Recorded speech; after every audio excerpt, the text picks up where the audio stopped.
நன்றி. எத்தனை பேர் நீங்க உங்களோட மனங்களை நித்தமும் மறுரூபப்படுத்துறீங்க? ஏன்னா அதுதான் கிறிஸ்தவ வாழ்க்கைய. எங்கட மனம் புதிதாகிறதுனால் நாளுக்கு நாள் நாம் அவருடைய சாயலுக்கு ஒப்பாக மாறிக்கொண்டே இருக்கிறோம். நாம கடவுளால ஜனிப்பிக்கப்படும் போது ஆதாம் ஏவாள் அவருடைய சாயலுக்கு ஒப்பாக அவர்கள் உருவாக்கப்பட்டார்கள். இப்பொழுது நாம இயேசு கிறிஸ்துவின் நாமத்தினால மறுபடி ஜனிப்பிக்கப்பட்ட பொழுது நாம் அவருடைய சாயலில் நாம் மறுபடி ஜனிப்பிக்கப்பட்டோம். ஆமென். சோ இந்த சத்தியம், இந்த சிந்தை எங்களோட வாழ்க்கையில எப்பவும் இருக்கணும். ஆமென். சோ இன்றைக்கு கலாத்தியர் 5 அதுல இருந்து ஒரு வசனத்தை நான் உங்களுக்கு தலையங்கமாக, மிக முக்கியமான ஒரு வசனத்தை உங்களுக்கு தலையங்கமாக அதை குறிச்சு உங்களுக்கு கற்பிக்கும்படியாக நான் இந்த தலையங்கத்தை எடுத்தேன். அது என்ன வசனம்? வாசிக்கிறேன்.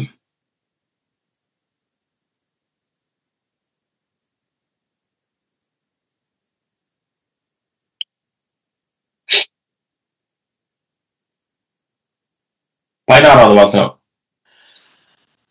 ஆவிக்கு ஏற்றபடி நடந்து கொள்ளுங்கள், அப்பொழுது மாம்ச இச்சையை நிறைவேற்றாது இருப்பீர்கள். திரும்ப வாசிக்கிறேன். ஆவிக்கு ஏற்றபடி நடந்து கொள்ளுங்கள், அப்பொழுது மாம்ச இச்சையை நிறைவேற்றாது இருப்பீர்கள். இப்ப நாம ஒரு கிறிஸ்தவர்கிட்ட போய் நீங்க மாம்ச இச்சையை நிறைவேற்றாம இருங்க பிரதர் அல்லது சிஸ்டர் என்று சொல்றத காட்டிலும் ஆவிக்கு ஏற்றபடி எப்படி நடந்து கொள்வது என்பதை நாம கற்றுக் கொடுத்தா ஆட்டோமேட்டிக்காகவே மாம்ச இச்சையை நாங்க என்ன செய்ய மாட்டோமா, நிறைவேற்றாது இருப்போம். இதுதான் கடவுளுடைய வழி. பாருங்க, ஆவிக்கு ஏற்றபடி நடந்து கொள்ளுங்கள், அப்பொழுது ஆவிக்கு ஏற்றபடி நடந்தீங்கன்னா மாம்ச இச்சைக்கு நாங்க கடனாளி அல்ல.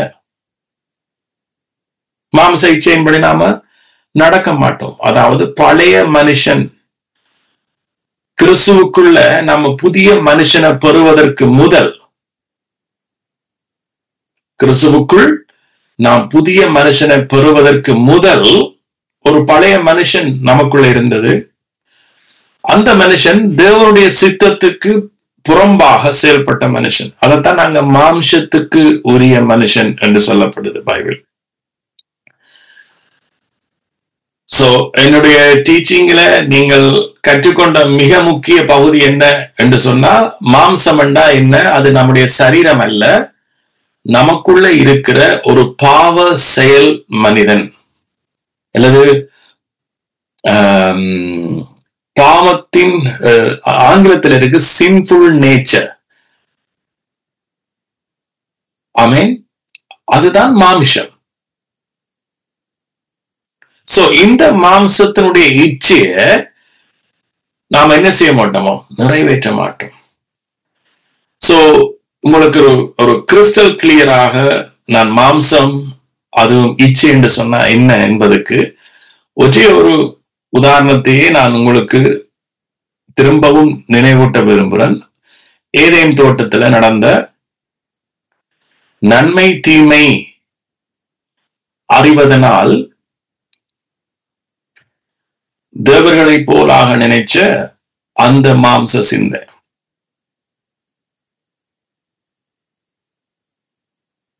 ஆமென்.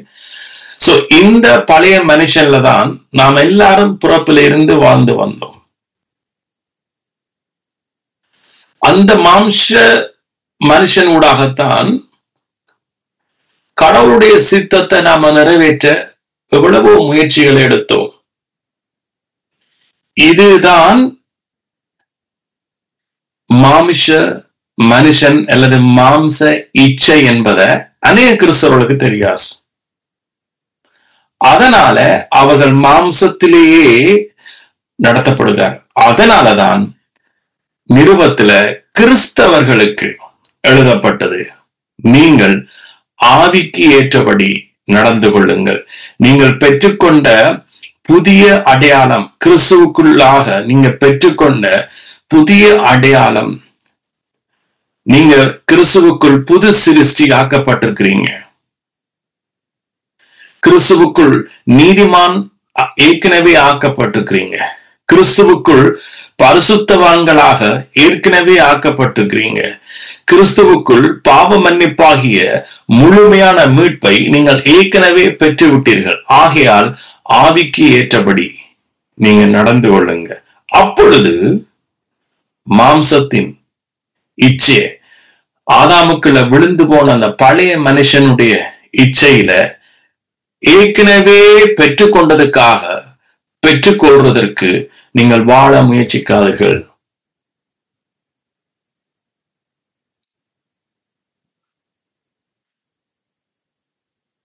சபையின் இது மிக முக்கியமான,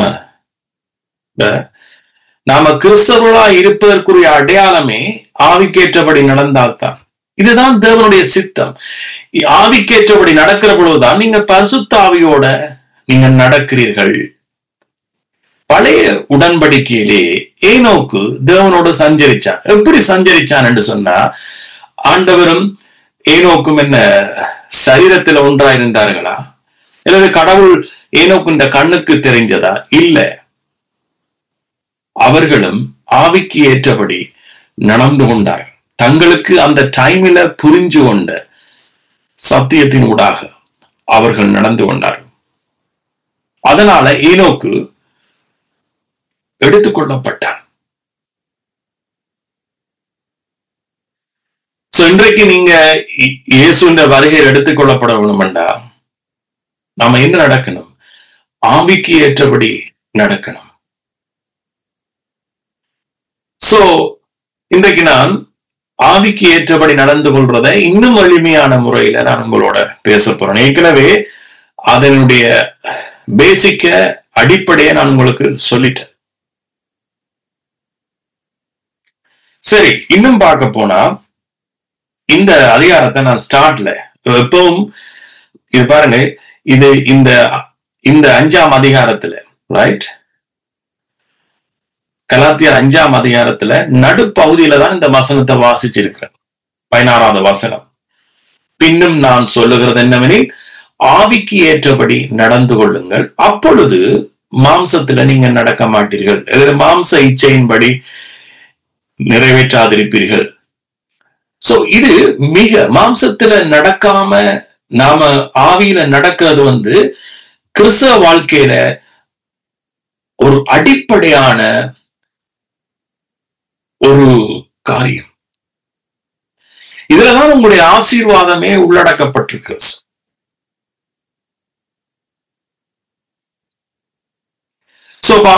ஏற்கனவே ஒரு மனுஷன் இயேசு அறிஞ்சிட்டார், ரட்சிக்கப்பட்டுட்டார் என்று சொல்லி பரிசுத்த ஆவியானவர் நம்ம சும்மா விடையில. ஏற்கனவே இயேசு சிலுவையில எல்லாத்தையும் செய்து முடிச்சிருந்தாலும் கூட எங்களோட வாழ்க்கையில அது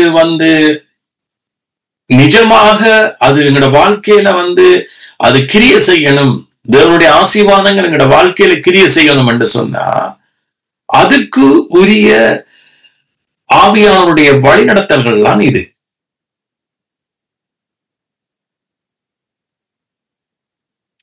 அப்ப இந்த அதிகாரத்தினுடைய கண்டெக்ஸ்ட நாம பார்த்தோம், ரைட்? இந்த அதிகாரத்தினுடைய கண்டெக்ஸ்ட பார்க்க நான் சொல்றதுகள் இன்னும் உங்களுக்கு இலகுவாக புரியும்.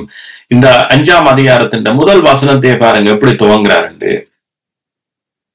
ஆனபடியினாலே, முதல் வசனம், ரைட், கலாத்தியர் 5:1. ஆனபடியினாலே நீங்கள் மறுபடியும் அடிமைத்தனத்தின் நுகத்துக்கு உட்படாமல்.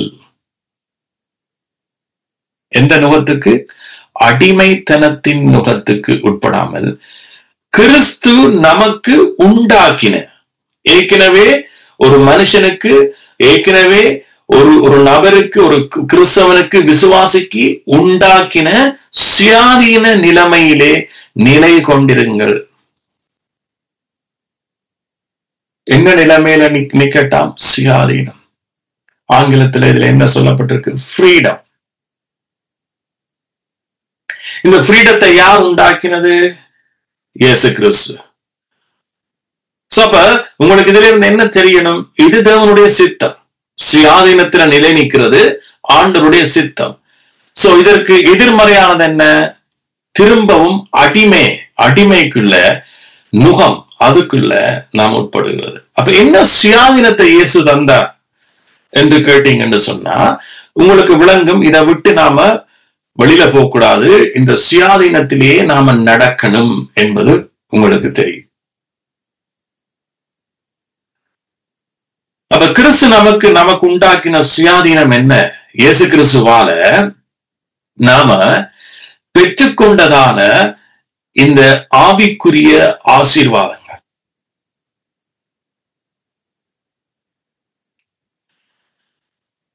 சோ நீங்களும் அவருக்குள் புதிய ஒரு அடையாளத்தை, புதிய ஒரு ஐடென்டிட்டியை நாம பெற்றிருக்கோம்.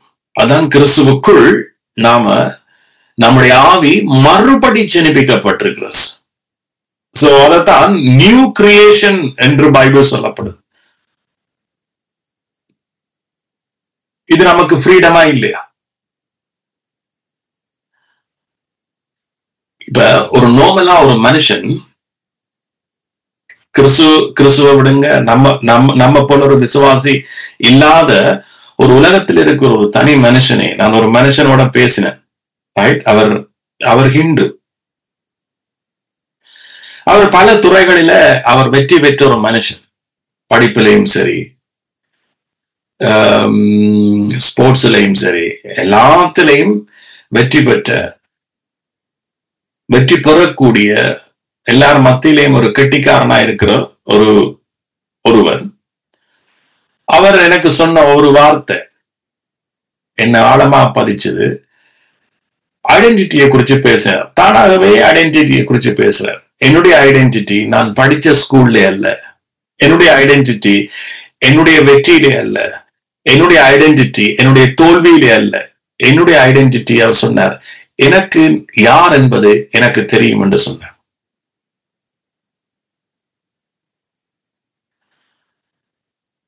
ரைட்? அப்பதான் எனக்கு உடனே ஆண்டவர் பைபிளோட லிங்க் பண்ணார். இதைத்தான் நானும் உங்களுக்கு அநேகந்தரம் பிரீச் பண்ணுங்க. நம்முடைய ஐடென்டிட்டி கிறிஸ்துவுக்குள்ள நாம் யார் என்ற அடையாளத்தை நாம அறிஞ்சிட்டோம் என்று சொன்னா நீங்க என்ன செய்வீங்க? ஆவியில நடக்க ஆரம்பிப்பீங்க. ஆமென். சோ நம்முடைய அடையாளத்தை நமக்கு தெரியாதபடியாலதான் நாம திரும்ப மறுபடியும் அடிமைக்கு, நுகத்துக்குள்ள போறோம். இயேசு நமக்கு அந்த சுயாதீனத்தை, அந்த ஃப்ரீடத்தை தந்திருக்கிறார். ரைட்? நாம நீதிக்காக எவ்வளவோ முயற்சி எடுத்தோம், பரிசுத்தத்துக்காக எவ்வளவோ முயற்சி எடுத்தோம், ஆசீர்வாதத்தை பெறுகிறதற்காக எவ்வளவோ முயற்சி எடுத்தோம்.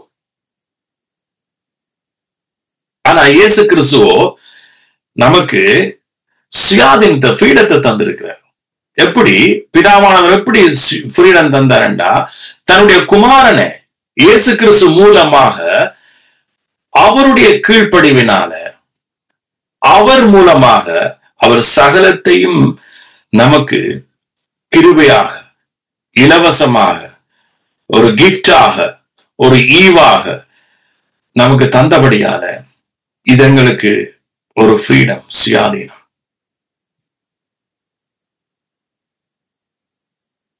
இந்த சுயாதீனம் அநேக கிறிஸ்தவர்களுக்கு இல்லை.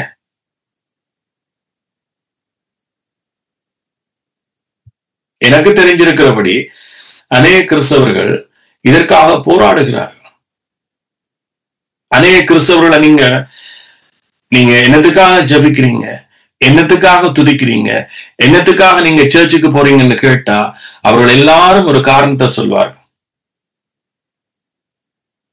இது அடிமைத்தனத்தின் நுகம். என்னிடத்தில் ஒருவன் வந்து கேட்டா, நீங்க என்னத்துக்காக இவ்வளவு கஷ்டப்பட்டு ஒவ்வொரு சண்டே ப்ரீச் பண்றீங்க, என்னத்துக்காக நீங்க கிறிஸ்துவுக்கு ஊழியம் செய்றீங்க, என்னத்துக்காக நீங்க சேர்ச்சில இந்த இடத்துல ஜூமில வந்து நிக்கிறீங்கன்னு கேட்டா நாம் என்ன சொல்லுவோம்? இயேசு ஏற்கனவே என்ன சகல ஆசீர்வாதங்களாலும் ஆசீர்வச்சிருக்கிறார். அவர் எனக்கு சுயாதீனத்தை தந்திருக்கிறார். இந்த ரட்சிப்பு நான் என்றைக்கும் எந்த சூழ்நிலையிலும் ஒரு இழக்காத ஒரு ரட்சிப்பை, மன்னிப்பை, விடுதலைய, ஆசீர்வாதத்தை, சுகத்தை, பலத்தை, ஆரோக்கியத்தை ஏற்கனவே பிதாவானவர் தன்னுடைய குமாரன் மூலமாக எனக்கு இதை தந்திருக்கிறார். ஒருவரும் தராத ஒரு விடுதலைய, சுயாதீனத்தை, ஒருவரும் தராத ஒரு ரட்சிப்பை, ஒருவராலும் கொடுக்க முடியாத ஒரு ஃப்ரீடத்தை என்னுடைய இயேசு எனக்கு தந்திருக்கிறார்.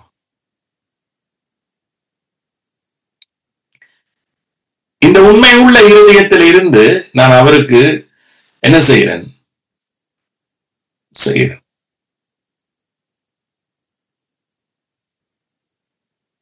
இதைத்தான் ஆண்டவர் எதிர்பார்க்கிறார்.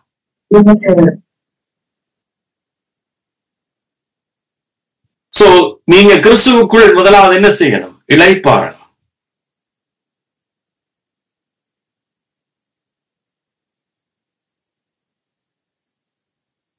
இதான் அவருடைய வழிநடத்து. அவர் இஸ்ரவேல் ஜனங்களை இளைப்பாறுதல் தேசத்துக்குள்ளதான் கொண்டு போனார், ஸ்ட்ரைட்டா. ஏன்? அப்பொழுதுதான் அவர்களால தேவனுக்கு பிரியமான ஆராதனை செய்ய முடியும். வனாந்திரத்தில் இருந்து ஆராதனை செய்ய முடியாது.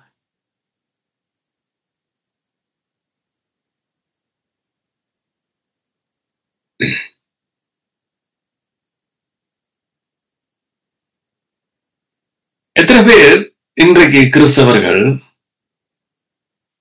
மன்னிக்கப்பட்ட நிச்சயம், ரட்சிக்கப்பட்ட நிச்சயம், கிறிஸ்து நமக்குள் நிரந்தரமாக வாசம் பண்ணுகிற நிச்சயம்,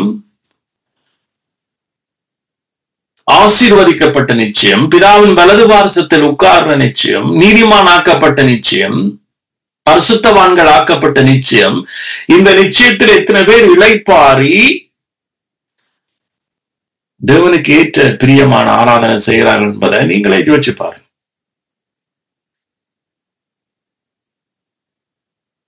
ஏன் கிறிஸ்துவருடைய வாழ்க்கையில வெற்றி இன்றைக்கு இல்ல? இந்த இளைப்பாறுதல் இல்ல. தேவன் தந்த சுயாதீன நிலைமையில, கிறிஸ்து தந்த சுயாதீன நிலைமையில ஒருவரும் நிலை கொண்டிருக்கிறார்கள் இல்லை. பாருங்க, நிலை கொண்டிருக்கிறேன்னு சொன்னா எவ்ரிடே இன் யுவர் லைஃப், ஒவ்வொரு நாளும் உங்களோட வாழ்க்கையில இந்த சத்தியம், இந்த கான்சியஸ், இந்த உணர்வு உங்களுக்குள்ள இருக்கணும். நிலை கொண்டு. ஏண்டா இன்னொரு காரியத்தை நான் உங்களுக்கு இதுல சொல்றேன். இந்த மாம்சம் என்பது அழிஞ்சு போற காரியம் இல்ல, இது நமக்குள்ள இருக்கிற காரியம். நீங்க நித்தமும் அவருடைய டீச்சிங்ல, நித்தமும் பரிசுத்த ஆவியானவருடைய கற்பித்தல்ல நாம நிலைச்சிருக்கிறேன்னு சொன்னா அது எங்களை இயற்கையாக மாம்சத்துக்குள்ள கொண்டு போகும். இன்றைக்கு ஏன் சில சபைகள்ல இருக்கிற மக்கள், விசுவாசிகள் ஏன் அவர்கள் தொடர்ந்து மாம்சத்தில் இருக்கிறான்னு சொன்னா there is no teaching, அங்க கற்பித்தல் இல்லை. நான் ஒரு கொஞ்ச காலம் உங்களுக்கு கற்பிக்கலைன்னு சொன்னா நான் உங்களுக்கு 100% கேரண்டி பண்ணுவேன், நீங்க திரும்ப அடிமைத்தனத்தின் நோத்துக்குள்ள போவீங்க. எங்களை அறியாமல். ஏனெண்டா அதுலதான் நாம கிட்டத்தட்ட பிறப்பில் இருந்து எத்தனையோ வருஷம் வாழ்ந்தோம்.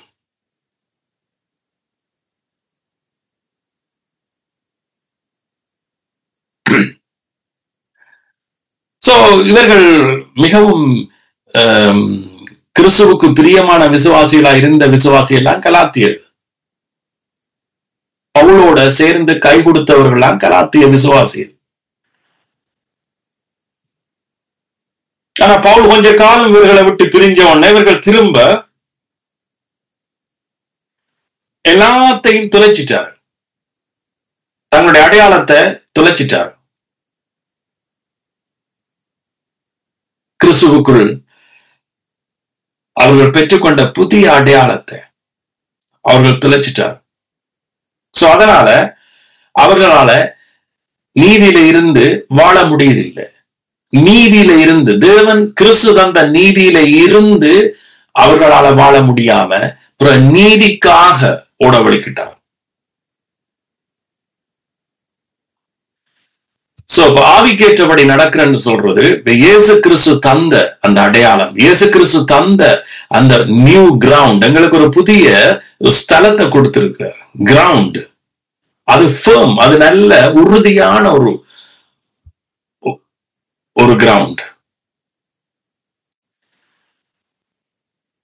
சோ எங்களுடைய ஸ்தலம் அல்லது எங்களுடைய இருப்பிடம் அல்லது எங்களுடைய நிலம் உறுதியான நிலம்.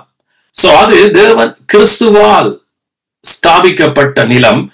அது அவருடைய நீதி, அவருடைய பரிசுத்தம், அவருடைய சகல ஆசியம், மன்னிப்பு எல்லாம் உள்ளடக்கப்பட்டியது. அது நமக்கு உறுதியான. சோ அதுல இருந்து அல்லது இன்னும் ஒரு ஒட்டுமொத்தத்துல சொல்ல போனா அவருடைய வெற்றி மேல அல்லது அவருடைய வெற்றியில இருந்து நாம நடக்கிறோம். வெற்றிக்காக நாம நடக்கல, வெற்றியில இருந்து நாம நடக்கிறோம். ஏன்னா இயேசு கிறிஸ்துவால நாம பெற்றுக்கொண்ட.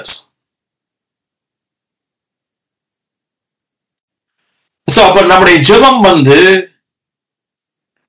தேவனுடைய வார்த்தைக்கு நேராக இருக்கும். நம்முடைய துதி வார்த்தைக்கு நேராக இருக்கும். அன்றாட டெய்லி எங்களோட நட வாழ்க்கை தேவனுடைய வார்த்தைக்கு ஏற்றாக இருக்கும். சரி, இன்னும் கொஞ்சம் படிப்போம். ரைட், இதோ 2வது வசனம். நீங்கள் விருத்த சேதனம் பண்ணி கொண்டால் கிறிஸ்துவினால் உங்களுக்கு ஒரு பிரயோஜனம் இராது என்று பவுலாகிய நான் உங்களுக்கு சொல்லுகிறேன். பாருங்க, விசுவாசிகளுக்கு எழுதுற, நீங்கள் விருத்த சேதனம் பண்ணி கொண்டால். இப்ப யூதர்களுக்கு விருத்த சேதனத்தை அவர் சொல்றார். சோ அது என்ன அடையாளம் இன்றைக்கு நமக்கு புறஜாதி மக்களுக்குண்டா? அடுத்த வசனத்தை சொல்றார், 4வது வசனம். நியாய பிரமாணத்தினால் நீதிமான்களாக விரும்புகிற நீங்கள் யாவரும்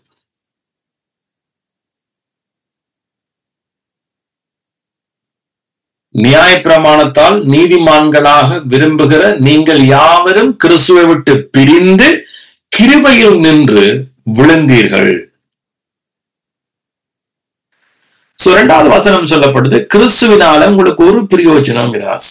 அப்ப கிறிஸ்து நமக்கு பிரயோஜனமா இருக்கிறார் என்பது இங்க வெளிப்படுது. அதே நேரத்துல ஒரு கிறிஸ்தவர்களுக்கு கிறிஸ்து பிரயோஜனம் இல்லாம போறார் எப்பண்டா, ஒரு மனுஷன் கிருபையை விட்டு விழுந்து அல்லது நியாய பிரமாணத்தினால் அந்த மனுஷன் நீதிமானாக. சோ இது அடிமைத்தனத்துக்கு உள்ளாகிறது.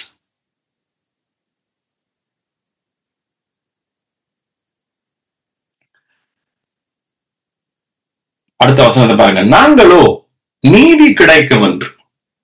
யாருடைய நீதி? கிறிஸ்துவின் நீதி. நீதி கிடைக்கும் என்று ஆவியை கொண்டு விசுவாசத்தினால் நம்பிக்கையோடு காத்திருக்கிறோம். இதுல எவ்வளவு காரியம் உள்ளடக்கப்பட்டிருக்கிறது. இப்ப நாம போய் விஷயம் தெரியாம கிறிஸ்துவ ஆராய்ச்சிட்டு ஒரு பட்டியல் போட்டு 4 ஜெபத்தை ஜெபம் பண்ணிட்டு வரலாம். இப்ப திரும்ப திரும்ப நான் இது சொல்றபடியால நீங்க சிலவளை சிந்திக்கக்கூடாது, என்னதுக்கான அப்படி சொல்றேன். ஏனென்றா இது இப்படி சொல்லலன்னு சொன்னா இன்னைக்கு அநேக மக்களுக்கு புரியாது. அவங்க நினைக்கிறாங்க நாங்க துதிக்கிறோம் ஜபிக்கிறோம், நாம துதிக்கிறோம் ஜபிக்கிறோம் அதனாலே அவர் செய்வார். No no no no.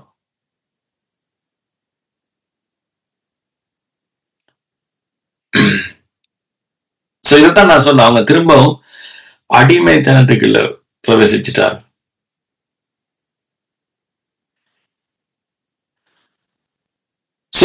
நம்மிடத்துல இருந்து நாம கடவுளை உருவாக்க முயற்சிக்கிறோம். என்ற துதி என்ற ஜெபம் அதனால கடவுள் செய்வார் இல்ல.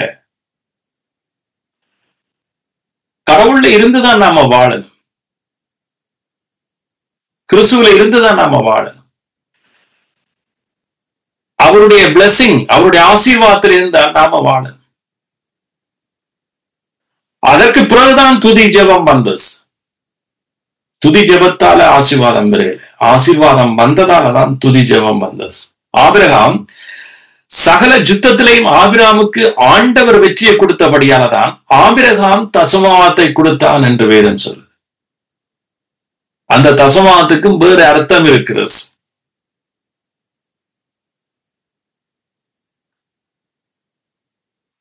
ஆபிரகாம் துதிச்சு ஜெபிச்சதாலே ஆண்டவர் வாக்குத்தத்தத்தை கொடுக்கல. ஆண்டவர் வாக்குத்தத்தத்துக்கு உண்மை உள்ளவர் என்றபடியால வாக்குத்தத்தத்தை கொடுத்தவர். அந்த வாக்குத்தத்தத்தை ஆபிரகாம் நம்பினான். எப்படி நம்பினான்? அவர் உண்மை உள்ளவர், நான் அல்ல, அவர் உண்மை உள்ளவர்.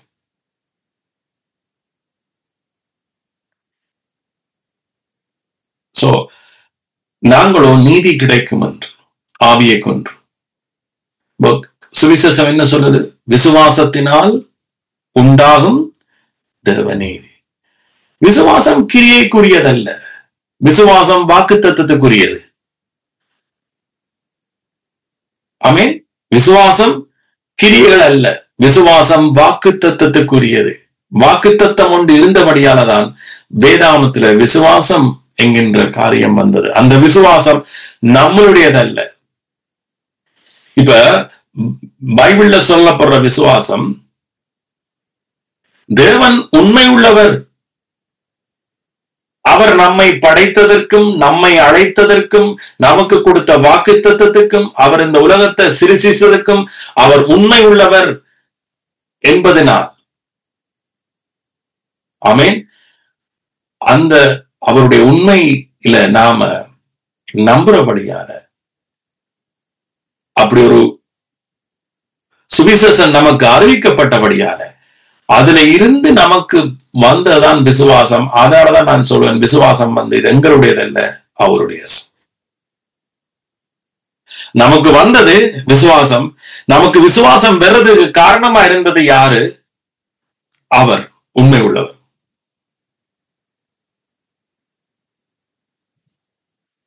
சோ இதுல ஒரு ஹியூஜ் டிஃபரண்ட் இருக்கு. நீங்க உலக ரீதியாக அல்லது மத ரீதியாக வாழுகிற மதத்தவர்களுக்கும் அல்லது மத கிறிஸ்தவர்களுக்கும் இந்த சுவிசேஷத்தின் ஊடாக வருகிற விசுவாசத்துக்கும் இடையில பெரிய பிளவு இருக்கு. இதை நீங்க புரிஞ்சு கொண்டீங்கன்னா மிக முக்கியம். இது நம்முடைய வாழ்க்கைக்கு மிக முக்கியமான.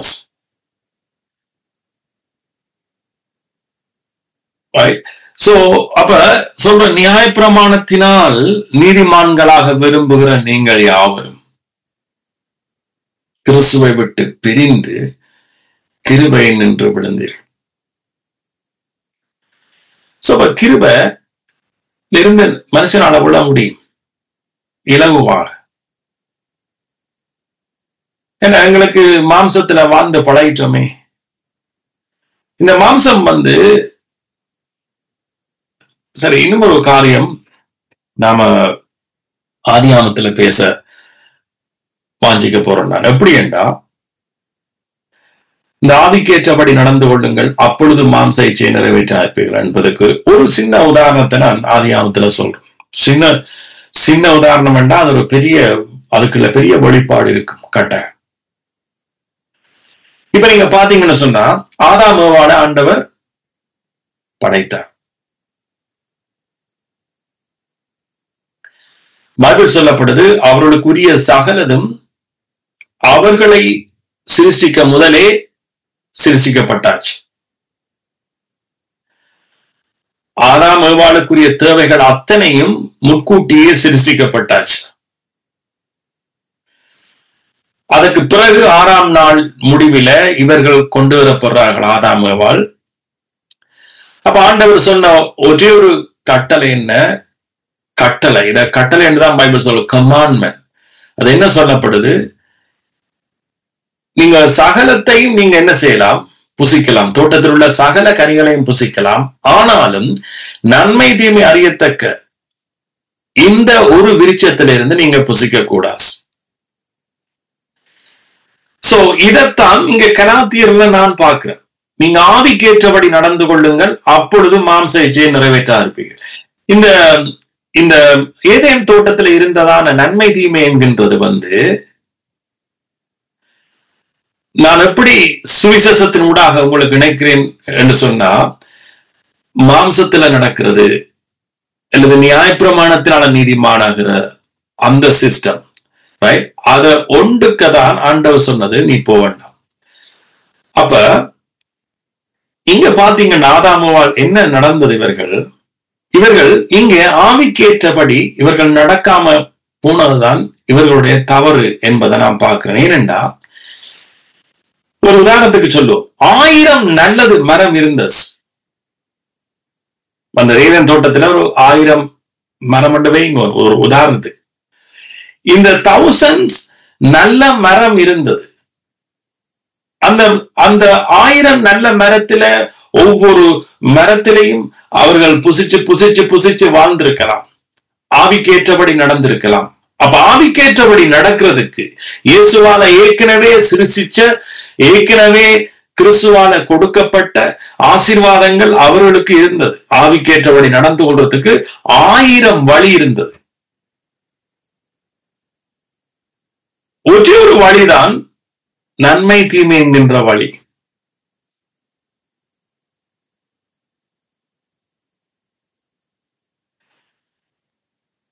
இவர்கள் அந்த 1000 நன்மையில இவர்கள் நடந்திருந்தா, ஏற்கனவே செய்து முடிச்சதுல இவர்கள் நடந்திருந்தா, நன்மை தீமை என்கின்ற விருட்சம் அல்லது மாம்சத்துக்கு ஏற்றபடி இவர்கள் நடந்திருக்க தேவையில்லை. அப்ப இவர்கள் ஆவிக்கேற்றபடி நடக்காதால ஆட்டோமேட்டிக்காவே எங்க போயிட்டார்கள்? தேவன் கட்டளையிட்ட, இதை புசிக்க வேண்டாம் என்று கட்டளையிட்ட அந்த வழி, அந்த மரம், அந்த சிஸ்டத்துக்கு இல்ல இவர்கள் நுழைஞ்சார். இதைத்தான் பவுல் சொல்றார், நீங்க ஆவிக்கேற்றபடி நடந்து கொண்டால்.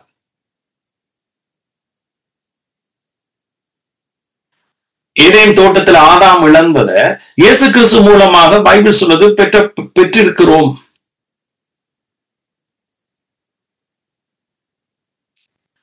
சோ நீங்க பெற்றுக்கொண்ட நிச்சயத்துல, கிறிஸ்துவால பெற்றுக்கொண்ட நிச்சயத்துல நீங்க வாழாம தவறேக்குள்ள ஆதாம் ஏவாள் புசிச்சது போல நீங்க மாம்சத்தின் மரத்திலிருந்து புசிக்க ஆரம்பிப்பீங்க. எத்தனை பேருக்கு நான் சொல்றது இது புரியுதோ தெரியல, நான் திரும்ப சொல்றேன். ஏற்கனவே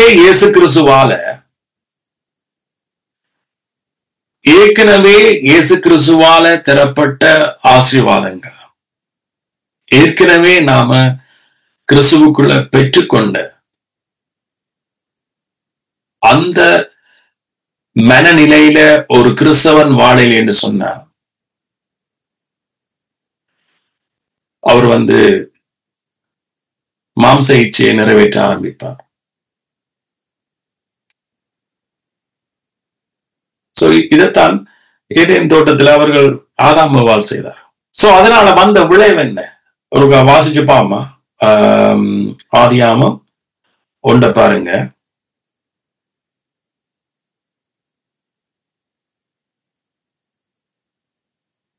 ஆண்டவர் மனுஷனை சபிக்க,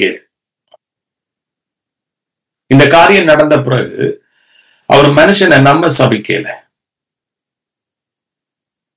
ஆனா சர்ப்பத்தை பார்த்து சபிச்சார். பிறகு இன்னொரு காரியம் நடந்திருக்கு பாருங்க, 14வது வசனம், ஆதியாகமம் 3:17. பின்பு அவர் ஆதாமை நோக்கி, நீ உன் மனைவியின் வார்த்தைக்கு செவி கொடுத்து புசிக்க வேண்டாம் என்று நான் உனக்கு விலக்கின விருட்சத்தின் கனியை புசித்தபடியினாலே பூமி உன் நிமித்தம் சபிக்கப்பட்டிருக்கும். நீ உயிரோடு இருக்கும் நாளெல்லாம் வருத்தத்தோடே அதன் பலனை புசிப்பாய்.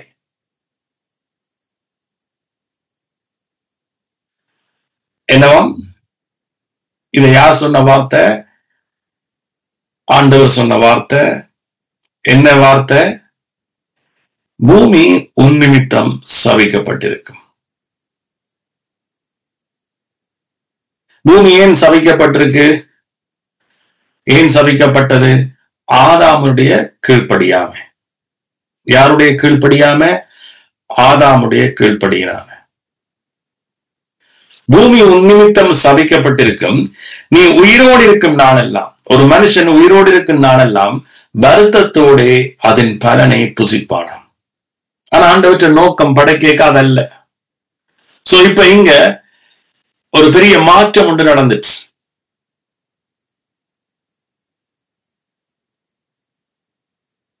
சோ நம்முடைய வாழ்க்கை வருத்தத்தோடு பலனை புசிக்கக்கூடிய ஒரு வாழ்க்கையாக மாற்றப்பட்டது. ஏன்?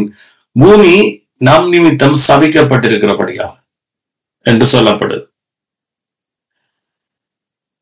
அப்ப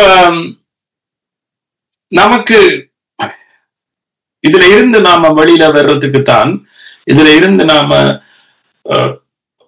ஒட்டுமொத்தமாகவே எங்களோட வாழ்க்கை கிறிஸ்துவின் அல்லது தேவனுக்கு பிரியமாக மாறணும் என்று மாறுறதுக்காகத்தான் இந்த ரோமர் 5ஆம் அதிகாரத்துல நீங்க பாத்தீங்கன்னு சொன்னா,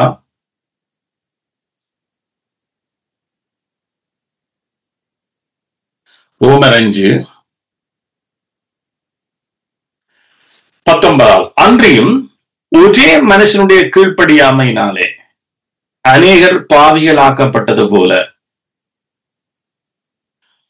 ஒருவருடைய கீழ்ப்படிதலினாலே அநேகர் நீதிமானாக்கப்படுவார். அப்ப ஆதாமுடைய கீழ்ப்படியாமையினால பூமி சபிக்கப்பட்டது. நாம் வருத்தத்தோடு அதன் பலனை புசித்தோம் என்று சொல்லப்படுது. இன்றைக்கு இயேசு கிறிஸ்துவுடைய கீழ்ப்படிவினால நானும் நீங்களும் சகலத்தை என்ன செய்துட்டோமா? மேற்கொண்டுட்டோம். அப்ப பாருங்க, எவ்வளவு இந்த ஆவிக்கேற்றபடி நடக்கிற பொழுது எங்களோட வாழ்க்கையில பூமி நம்மித்தம் என்ன செய்யப்பட போதாம்? ஆசீர்வதிக்கப்பட போது. இப்ப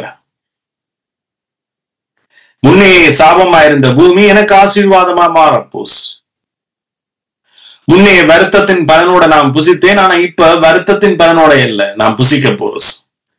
சோ இந்த டிரான்ஸ்பர்மேஷன் ஒரு மனுஷனுக்குள்ள நடக்க வேண்டும். இந்த உருமாற்றம், இந்த நம்பிக்கை, விசுவாசம் ஒரு மனுஷனுக்குள்ள தேவனுடைய சுவிசேஷத்தினால, சத்தியத்தினாலதான் இது நடக்கும். வேறு ஒன்றாலே நடக்காது. அதான் பைபிள் சொல்லுது, சுவிசேஷம் ரட்சிப்பினுடைய தேவ பலன்.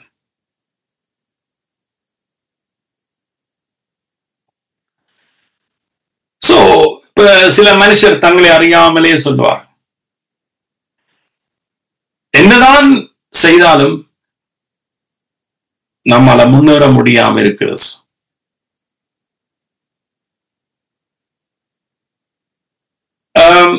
அதுக்கு சில வேளை சில ரீசன் பின்னுக்கு இருக்கலாம், நமக்கு தெரியாது. அதெல்லாத்தையும் உடைக்கக்கூடிய வசனங்கள் தானே இவைகள். சரியான நம்பிக்கை சரியான வாழ்க்கையை கொடுக்கும் மனுஷனுக்கு. Right believing will produce right living. இப்ப இந்த சத்தியத்தினூடாக நாம் வேறொரு உலகத்துக்குள்ள கடந்து போகலாம். நான் போன முறையே சொன்னேன்னா, நமக்கு ஒரு ஆவிக்குரிய உலகம் இருக்கிறது.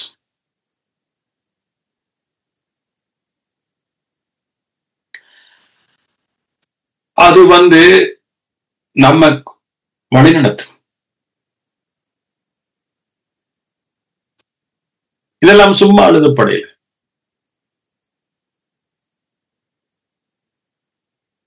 இதுல எவ்வளவு வசனங்கள்.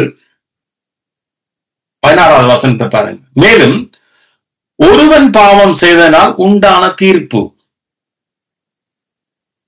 ஆதியாகமத்துல வாச்சமே, இவர்கள் செய்த தவறினால என்ன தீர்ப்பு உண்டானது? அவர்கள் நிமித்தம் பூமி சபிக்கப்பட்டது. வருத்தத்தின் பலனால் ஆகாரத்தை புசிப்போம். இந்த தீர்ப்பு ஒட்டுமொத்த மனுஷர்களுக்கும் பொதுவாக இருந்தது. இப்ப இயேசு கிறிஸ்து மூலமாக அந்த தீர்ப்பு எல்லாமே மாத்தி அமைக்கப்பட்டாச்சு. பாருங்க, ஒருவன் பாவம் செய்தனால் உண்டான தீர்ப்பு தேவன் அருளும் ஈவுக்கு ஒப்பானதல்ல. இப்ப ஆதாமுடைய கீழ்ப்படியாமையினால பாவம் மரணம் வந்தது. இது தீர்ப்பு, இதுக்கு ஈவு பேர் இல்லை. ஆனா தேவன் கீழ்ப்படிவினால ஈவு தான் வந்தது. ஈவுன்னு சொன்னது கிஃப்ட் ஆங்கிலத்துல, அல்லது தயவு. சோ இதெல்லாம் நமக்கு இப்ப என்னவாம் உண்டா? இது அதுக்கு ஒப்பானதும் இல்லை என்று சொல்றேன். மனுஷன் செய்த காரியத்தினால வெறுற ஒரு தீர்ப்புக்கும் இயேசு கிறிஸ்து கடவுள் செய்த ஒரு காரியத்தினால் வெறுற ஈவுக்கும் ஒப்பா இருக்க முடியாது ஒன்று. அப்ப இன்றைக்கு மனுஷர்கள் நம்மால நம்ப முடியுதில்லை. அதான் நடுவரன் சொல்லுவேன், too good to be true. அதாவது நம்புறதுக்கு ஏதுவில்லாத ஒரு காரியம்தான் சுவிசேஷம்.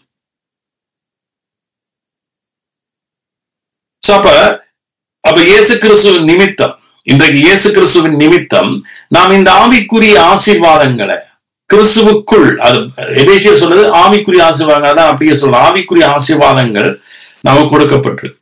அப்ப இந்த ஆவிக்குரிய ஆசீர்வாதங்கள் தான் எங்களோட வாழ்க்கையில மற்ற எல்லா ஆசீர்வாதங்களையும் கொண்டு வரப்போஸ். ஏன்னா பைபிள் சொல்றது, நீதிமான் பனையை போல் கேதுரு மரத்தை போல் செழிப்பான். எந்த நீதிமான்? இயேசு கிறிஸ்துவால வந்த நீதியில நடக்கிற நீதிமான், ஆவியில நடக்கிற பொழுதுதான் அவனுக்கு இவ்வளவும் கிடைக்க போஸ். அந்த தீர்ப்பு ஒரே குற்றத்தையும் ஆக்கினிக்கு ஏதுவா இருந்தது. கிருபை வரமோ?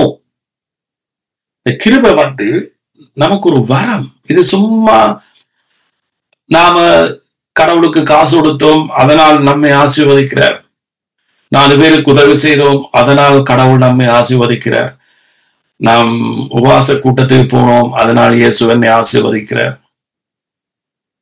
கிருபைய சிலுவையில அறையினார்கள் இன்றைய கிறிஸ்தவர். திரும்ப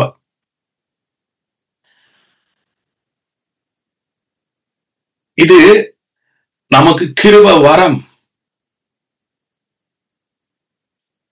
இந்த கிருபை வரம் என்னவாம்? அநேக குற்றங்களை நீக்கி நீதி விளங்கும் தீர்ப்புக்கு ஏதுவா இருக்கிறது. நீதியை தேவன் வழங்குகிறார், நமக்கு கொடுக்கிறார்.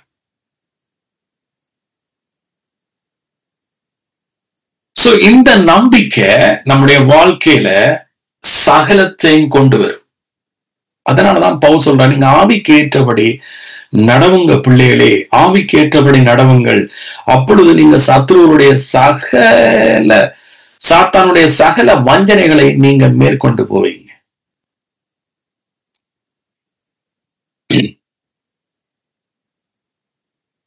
ஆமென். இன்னொரு வசனத்தை வாசிக்கணும், 17வது. அல்லாமலும் ஒருவனுடைய மீறுதலினாலே அந்த ஒருவன் மூலமாய் மரணம் ஆண்டு கொண்டிருக்க கிருபையின் பரிபூரணத்தையும் நீதியாகிய ஈவின் பரிபூரணத்தையும். பாருங்க, நீதியாகிய ஈவின் பரிபூரணம், கிருபையின் பரிபூரணம், நீதியாகிய ஈவின் பரிபூரணம்.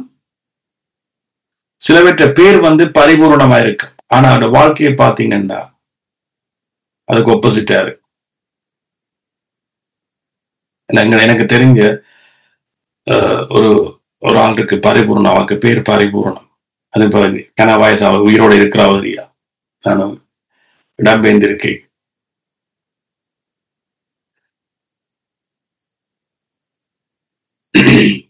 கிருபையின் பரிபூரணத்தையும் நீதியாகிய ஈவின் பரிபூர்ணத்தையும். சோ அப்ப நீதி, ஒரு மனுஷன் கிறிஸ்துவின் நீதிய அந்த நீதியில ஒருவன் நடக்க அதுல என்ன இருக்காம்? பரிபூர்ணம். சோ உங்களோட வாழ்க்கையில பரிபூர்ணம் தேவையா? உங்களோட வாழ்க்கையில பரிபூர்ணம் தேவையண்டா அவருடைய கிருபையிலையும் அவருடைய நீதியிலையும் நீங்க வாழ கற்றுக்கொள்ளணும். அதுதான் ஆவிக்கு ஏற்றபடி நடந்து கொள்ளுங்கள்.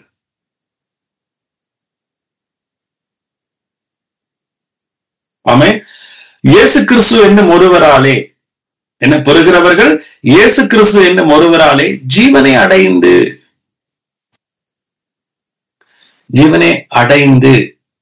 எத்தனை பேருக்கு தெரியும் நாங்க ஜீவனை அடைஞ்சிட்டோம்? நித்திய ஜீவனை நாம பெற்றுக்கொண்டிருக்கிறோம். நித்திய ஜீவனை நீ அல்ல நமக்கு கிடைக்க போறது, நித்திய ஜீவனை நாங்க இப்ப பெற்றுக்கொண்டிருக்கிறோம். விசுவாசிக்கிற நீங்க நித்திய ஜீவனை பெற்றுக்கொண்டிருக்கீங்க. ஆனா நீங்க என்ன செய்யல? அந்த ஜீவன்ல நீங்க வாழையில கேட்கிறீங்க, ஆனா வாழ்றீங்க இல்ல. சோ வாழ்றது மிக முக்கியமானது.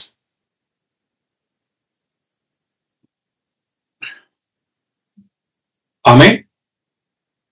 சோ ஜீவனை அடைந்து ஆளுவார்கள் அல்லது வாழுவார்கள் என்று அதிக நிச்சயமாமே.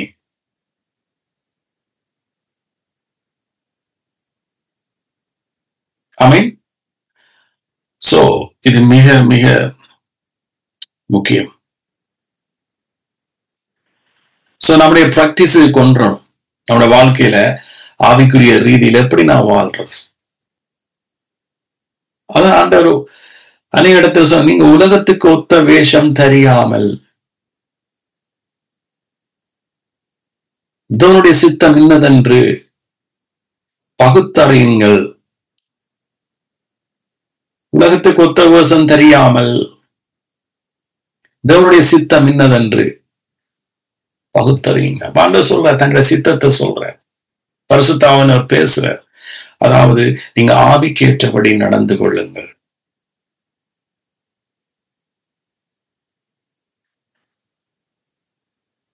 ஆமென். சோ உங்களுடைய கான்சியஸ் ஆவிக்கேற்றபடி நடக்கட்டும், சிந்திக்கட்டும், வாழட்டும், பிரே பண்ணட்டும், துதிக்கட்டும். ஆமென். சோ ஆவிக்கேற்றபடி நீங்க செய்கிற பொழுது நீங்க சாத்தானை ஜெயிப்பீங்க. ஆமென். சோ ஒட்டுமொத்தத்துல உங்களுக்கு ஒரு சமாதானம் உங்களை ஆடைய செய்ய சமாதானத்தின் சுவிசேஷம் என்று பைபிள் சொல்றது. சமாதானத்தின் சுவிசேஷம். சோ ஆகவே அந்த சமாதானம் உங்களை ஆடைய செய்யும் நீங்க ஆவிக்கேற்றபடி நடந்து கொள்ற பொழுது.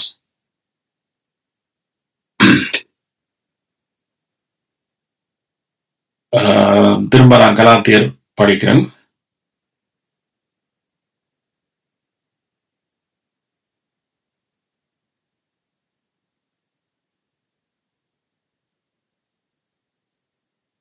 ஆறாவது வசனம். கிறிஸ்து இயேசுவினிடத்தில் விருத்த சேதனமும் விருத்த சேதனம் இல்லாமையும் ஒன்றுக்கும் உதவாது. அன்பினால் கிரியை செய்கிற விசுவாசமே உதவும். அன்பினால் கிரியை செய்கிற விசுவாசம் எது? கிறிஸ்துவுடைய விசுவாசம். ஆமென். இயேசுவனுடைய அன்பு இருக்கிறபடியாலதான் விசுவாசம் என்கின்ற ஒரு காரியம் வந்தது. அவருடைய அன்பு மனுஷர் வைக்கிற பிரகாரமாக அல்ல. அவருடைய அன்பு அது அழியாத அன்பு. அவருடைய அன்பினாலதான் இன்றைக்கு நாம் எல்லாரும் ரட்சிக்கப்பட்டோம். சோ அந்த அன்பினால் கிரியை செய்கிற விசுவாசம். ஆமென். அவர் சொல்ற பவுல், நீங்கள் நன்றாய் ஓடினீர்கள், சத்தியத்துக்கு கீழ்ப்படியா போக உங்களை தடை செய்தவன் யார்? சோ அப்ப சத்தியத்துக்கு கீழ்ப்படியா போனார்கள் சில விசுவாசிகள் கலாத்தியர்கள். பவுல் எபேசியர்லயும் சொல்ற, சத்தியம் என்னும் கட்சியை உங்கள் அறையில கட்டினவர்களாயிருங்கன்ற. சத்தியம் ஏன்? சத்தியத்தாலதானே நாங்க விடுதலையாக்கப்பட்டோம். சத்தியத்தாலதானே நாம சுயாதீனத்தை பெற்றுக்கொண்டோம். சத்தியத்தாலதான் நம்ம பிசாசை ஜெயிச்சோம். சத்தியத்தாலதான் நம்ம மரணத்தில இருந்து இப்ப நீதிக்குள்ள வந்திருக்கிறோம். இந்த சத்தியத்தை விசுவாசிக்கிறதுனாலதானே நமக்கு நீதி கிடைச்சது. சத்தியத்தை நம்பி சத்தியத்தை ஏற்றுக்கொண்டபடியே தானே நீதி கிடைச்சது. சோ அப்ப நாம அந்த சத்தியத்துல நிலைச்சிருக்காம அந்த அந்த இடுப்பில நாம அந்த கட்சியை கட்டேல் என்று சொன்ன நாம சிந்திச்சு பாருங்க, பிசாசங்களை ஈஸியா மேற்கொள்வானா இல்லையா?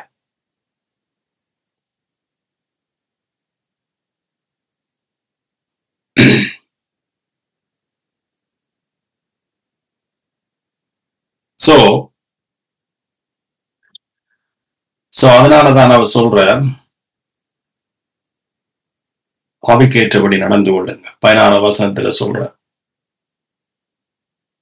ஏன்னா இந்த மனுஷனுக்குள்ள இருக்கிற மாம்சம் இருக்குத்தானே. இப்ப நாங்க கிறிஸ்துவர்களா இருந்தாலும் கூட மாம்சம், அந்த பழைய மனுஷன் ஸ்டில் எங்களுக்குள்ள சிலருக்குள்ள ஒட்டுமொத்தமா மறைஞ்சு போயிருக்கும். ஆனா சிலருக்குள்ள, சில கிறிஸ்தவர்களுக்குள்ள கொஞ்சமாக மறைஞ்சு கொஞ்சமாக கிரியை செய்யும். சில கிறிஸ்தவர்களுக்குள்ள ஃபுல்லா மாம்சத்திலேயே அவர்கள் தேவனோட உறவை வச்சிருப்பார். ஆனா அந்த உறவு தேவனுக்கு விரோதமான பகை.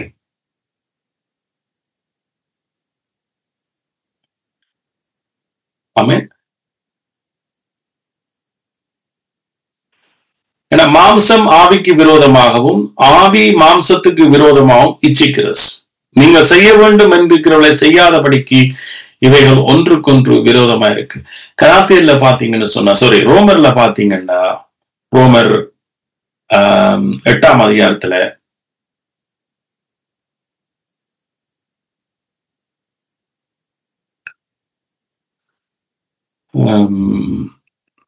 8வது வசனம் 8:8 இல்ல 6 வாசிக்கிறேன். மாம்ச சிந்தை மரணம், ஆவியின் சிந்தையோ ஜீவனும் சமாதானம். எப்படி என்றால் மாம்ச சிந்தை தேவனுக்கு விரோதமான பகை. அது தேவனுடைய நியாயப்பிரமாணத்துக்கு கீழ்ப்படிய கூடாமலும் இருக்கிறது. மாம்சத்துக்கு உட்பட்டவர்கள் தேவனுக்கு பிரியமாய் இருக்க மாட்டார்கள். அப்ப யார் பிரியமா இருப்பார்கள்? ஆவிக்கு உட்பட்டவர்கள். சோ ஆவியின்படி நடக்கிறவர்கள் மட்டும்தான் தேவனுக்கு பிரியமா இருப்பார்.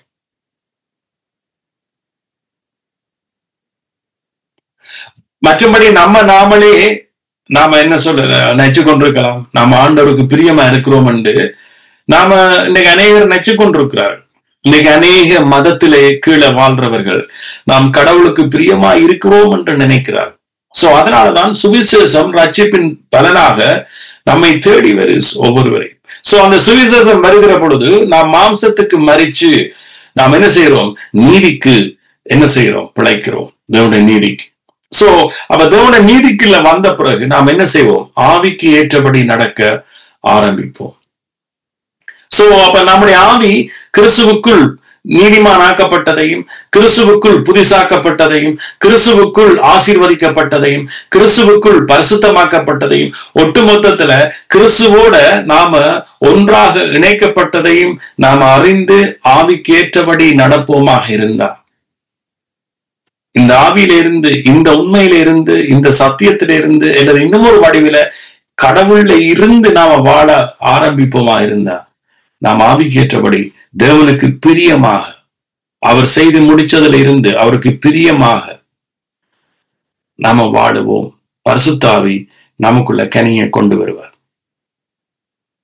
ஏன்னா பரிசுத்த ஆவி தேவனுக்கு விரோதமா செயல்பட முடியாது.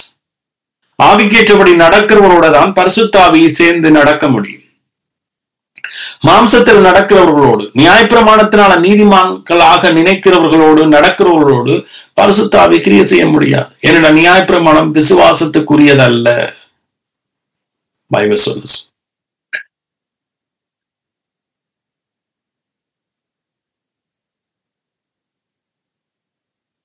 பாருங்க 9ஆம் வசனத்தை பாருங்க. ரோமர் 8:9. தேவனுடைய ஆவி, பரிசுத்த ஆவி உங்களில் வாசமாய் இருந்தால் நீங்கள் மாம்சத்துக்கு உட்பட்டவராய் இராமல் ஆவிக்குட்பட்டவர்களாய் இருப்பீர்கள்.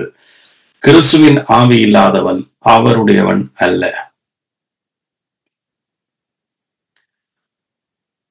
சில பேர் கிறிஸ்தவர்கள் என்னோட போராடுவார்கள். அப்படி என்றா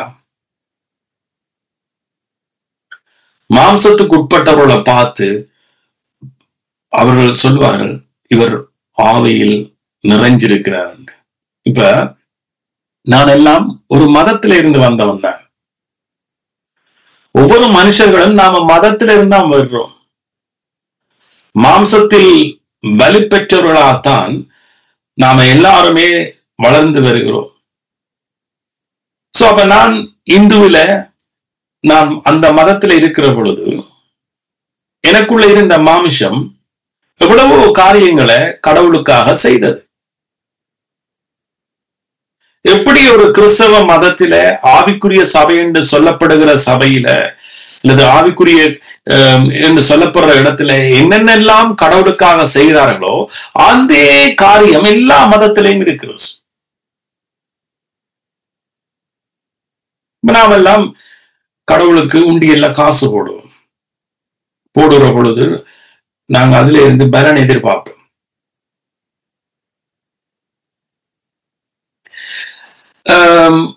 நாங்கள் எல்லாம் கடவுளுக்கு பெரிய படைப்பெல்லாம் செய்வோம். ஏன்?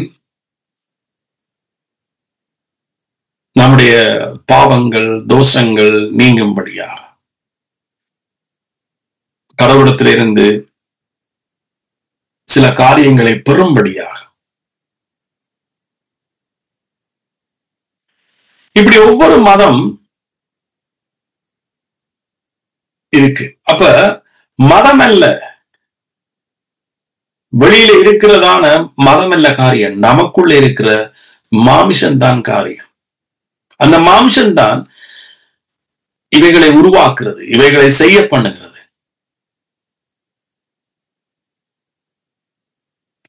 இதுக்கு பேர் தான் மாமிசம்.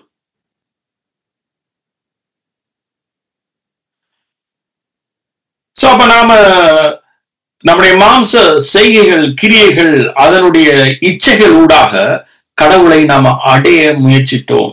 சோ அந்த இச்சை தான் அது என்னோட சேர்ந்து கிறிஸ்தவ உலகத்துக்கு வந்தது. சோ எத்தனையோ பேர் நீங்க இந்து இருப்பீங்க, அல்லது எத்தனையோ பேர் புறவிலேயே கிறிஸ்தவலா இருப்பீங்க.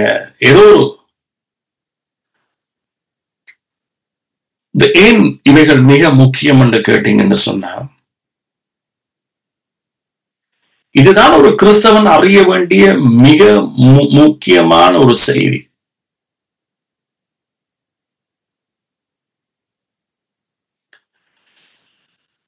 சோ இது பைபிள் சொல்லுது, இது தேவனுக்கு விரோதமான பகை. ஆண்டவர் அறிவறுக்கிற ஒரு காரியம், ஆண்டவர் வெறுக்கிற ஒரு காரியம். இன்னும் சொல்ல போனா பிசாசு போட்ட இச்சை நமக்குள்ள மாமிசம்.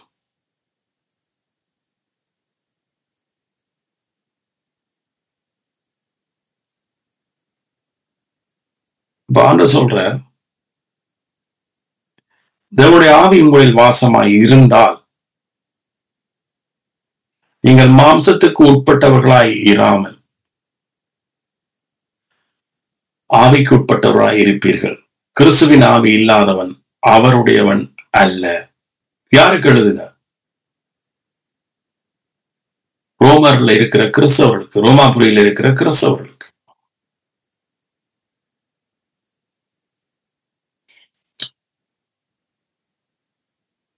வெளியில சொல்ற தேவனுக்கு விரோதமான பகை. அது தேவனுடைய நியாயப்பிரமாணத்துக்கு கீழ்ப்படிய கூடாமலும் இருக்கிறது.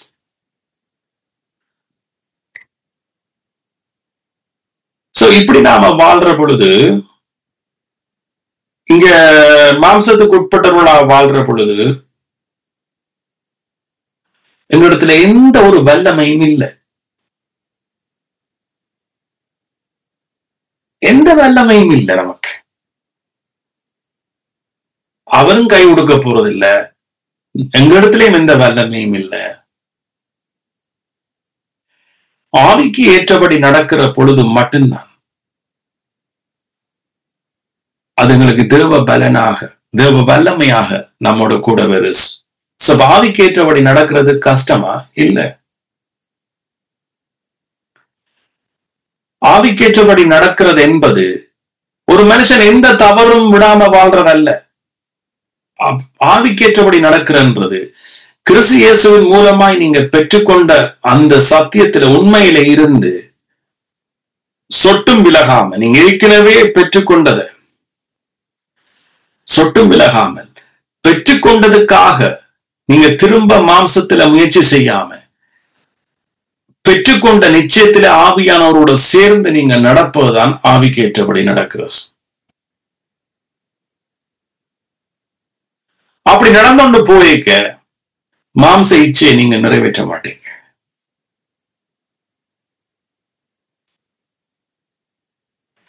ஏன்னா இந்த மாம்சத்துக்குரிய போதனை, மாம்சத்துக்குரிய இச்சைகள், அதுக்குரிய உபதேசங்கள் என்ன நம்ம தேடி வந்துட்டே இருக்கும். ஏண்டா நித்தமும் மக்கள் அதிலேயே இருக்கிறபடியால, நித்தமும் மக்கள் இன்னைக்கு அதையே கேட்கிறபடியால எங்களை இழுத்துக் கொள்ளக்கூடியதா இருக்கு. ஆகவே நாங்க இந்த உண்மையில வாழ கற்றுக்கொள்ளணும். ஆவிக்கேற்றபடி நாம் என்ன செய்யணும்? நடந்து கொள்ளணும். ஆமென்.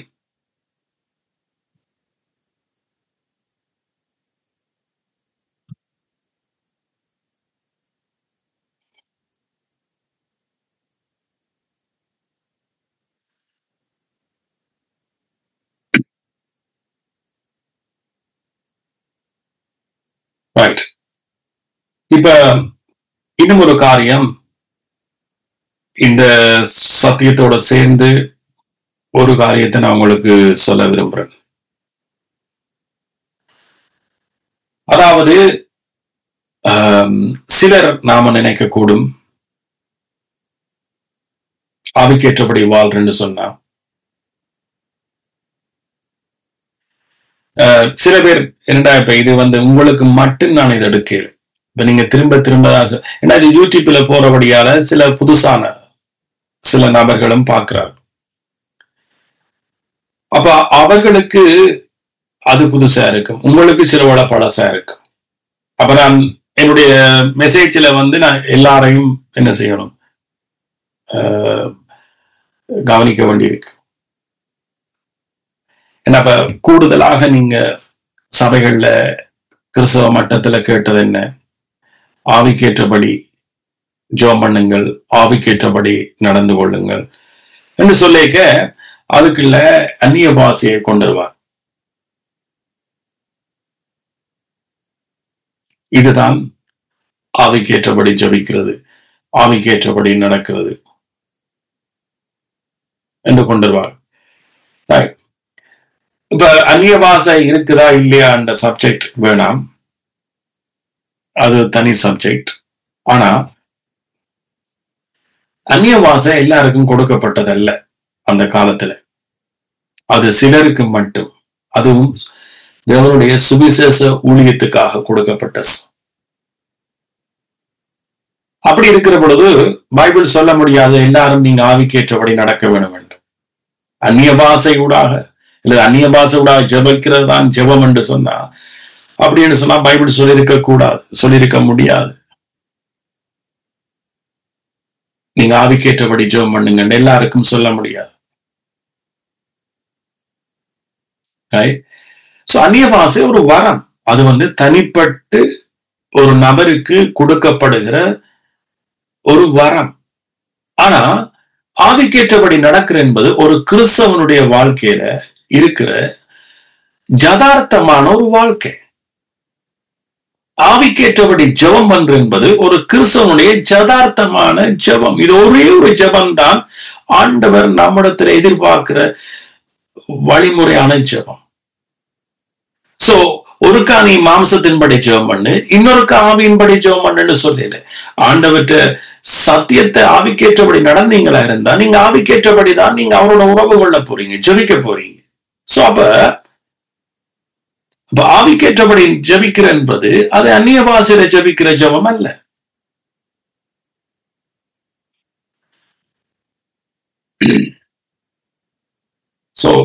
எத்தனை பேர் நாம் அதை புரிஞ்சு கொள்றோம்? ஆமே.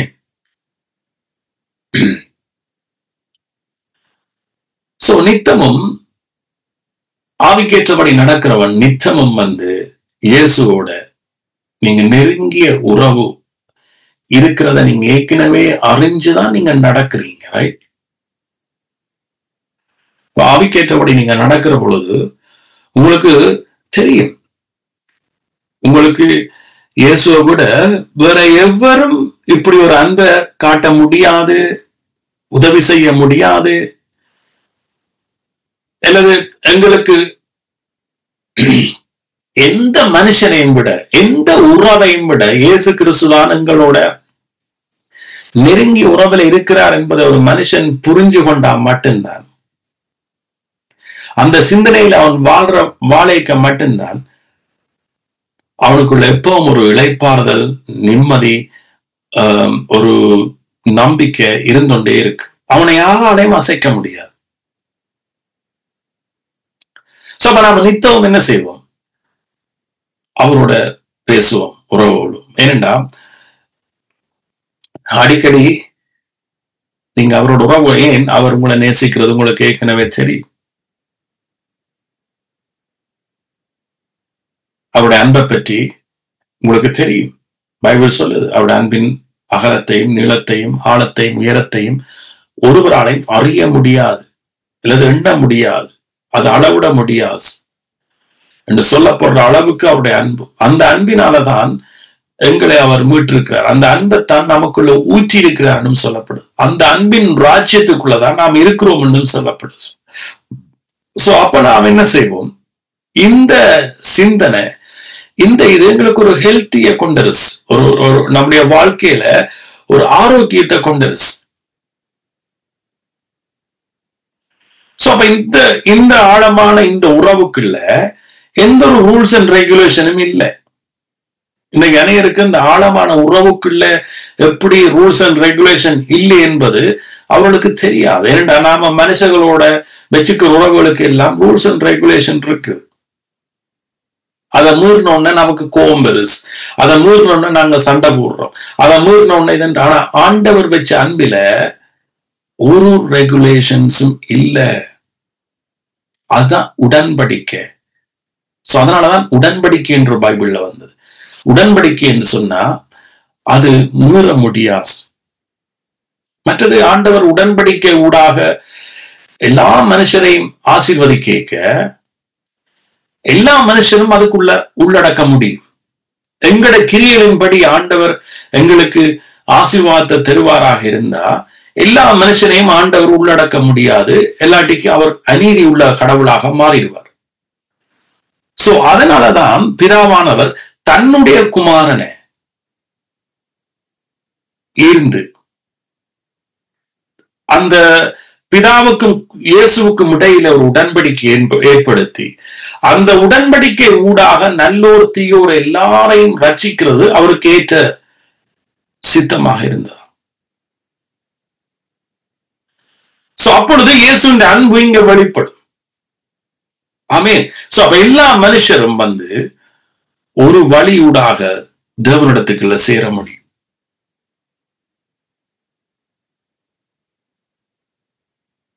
ஆமென். சோ இந்த அன்பு, இந்த உடன்படிக்கைக்குள்ளதான், இந்த உடன்படிக்கையால தான் நாம் ஆசீர்வதிக்கப்பட்டோம். அப்பொழுது பிசாசும் எந்த ஒரு குற்றமும் பிடிக்கிறார். பிசாசு பரலோ வாசல்ல இருந்து ஒன்றுமே செய்யலாம், நம்ம குற்றப்படுத்தலாம். இப்ப நாம சரி, இப்ப சும்மா ஒரு கதை ஒரு 2 மினிட்ஸ்ல முடிக்கிறோம். ஒரு கதை எப்படி என்று சொன்னா, நாம எல்லாரும் ஒரு நேரம் மறிச்சு நாம எல்லாரும் நியாயசனத்துக்கு முன்னால போய் நிக்கிறோம். இயேசு நிக்கிறார், இங்கால பிசாசு நிக்குது. நான் போறேன், அப்படியே எனக்கு பக்கத்துல சோதனை நிக்கிறார், எனக்கு பக்கத்துல என்னுடைய மனைவி நிக்குது, எனக்கு எனக்கு இன்னொரு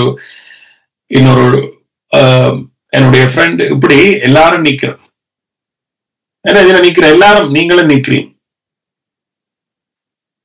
பிசாசு இதுல ஒவ்வொருத்தரையும் குற்றப்படுத்த முடியும். ஏண்டா ஒருவரும் நம்முடைய வாழ்க்கையில எந்த ஒரு தவறும் செய்யாமல போய் நிக்கிற.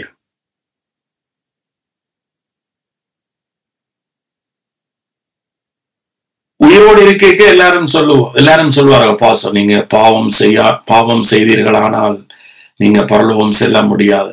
ஆனா அவன் செத்த பிறகு பாட்டு பாடுவார், பரலோகமே உம்மை துதிப்பதால் என்று பாட்டு வரும். ரைட்? என்ன சாயக்கு போய் தராசில் நிறுத்து பார்த்தவதானே, இவர் எந்த ஒரு பாவம் செய்யல, இல்லது பாவம் மன்னிப்பு கேட்டு முடிச்சிட்டார். இல்ல, ஒரு மனுஷன் செத்தப்ப ஆட்டோமேட்டிக்கா நீங்க பரலோகத்தில் இருக்கிறீர்கள் தானே ஜெபம் பண்றோம். எந்த ஒரு செத்தவோடு செய்யற பாஸ்டரும் அதானே செய்யறாங்க. ரைட்? அப்ப பிசாசு நம்ம குற்றப்படுத்துமா இல்லையா? அப்ப நம்முடைய எல்லா வண்டவாளத்தையும் பிசாசு எடுத்து விடுது இயேசுக்கு முன்னால. என்ன செய்வீங்க நீங்க? ஆண்டவர் என்ன செய்ய முடியும்?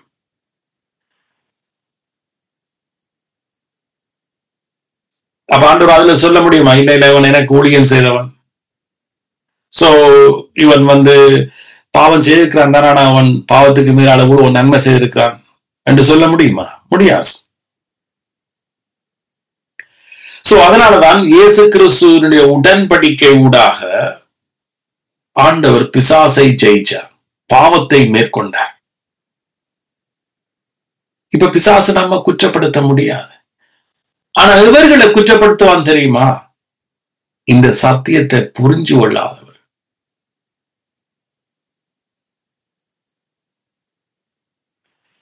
சத்தியத்தை புரிஞ்சு கொண்டாங்க, நாங்களே பிசாசோட அழைக்கலாம்.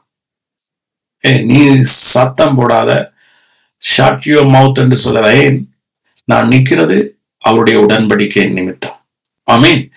நான் நிக்கிறது அவருடைய கிருபையில, நான் நிக்கிறது அவருடைய தயவில.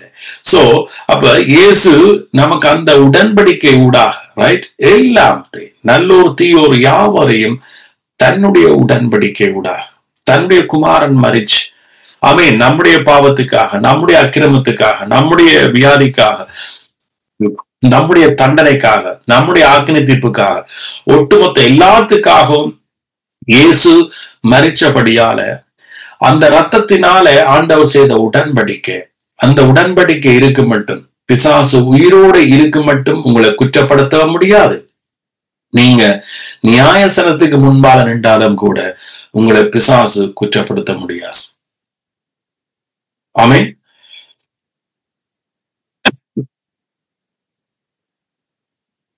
சோ அதான் பைபிள் சொல்ல, குற்றப்படுத்துறோம் தாழ கீழே தள்ளப்பட்டான்.